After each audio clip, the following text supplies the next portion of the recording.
नमस्ते प्रणाम। और ये हमारा आज़ाद है और आप लोगों ने इसको देखा ही है, हमेशा गाना लिखता रहता है।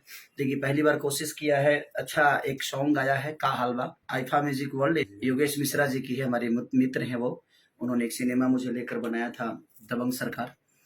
और ये पहली बार ट्राई किए हैं कुछ, तो आप लोग अपना प्यार और आशीर्वाद आज़ाद को दीजिए।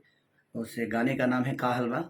तो क्योंकि बहुत ज़रूरी है, सबको हक है कि आपके बीच में अपनी प्रतिभा को रखे और आप लोग उसको प्यार और आशीर्वाद दीजिए, क्योंकि बहुत प्यारा बच्चा है। पहला गाया है तो प्यार आशीर्वाद दे दीजिए और ठीक ठाक से दीजिएगा। चलिए आप लोग अपना प्यार और आशीर्वाद दीजिए।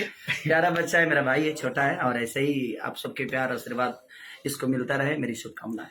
तो ऐसे ही आप लोग प्यार दीजिए। तो लिखने में ज़्यादा है, आप गायकी में भी बहुत अच्छा किया, मैंने देखा अभी तो। अच्छा गाना है और रैप गाना है भोजपुरी में।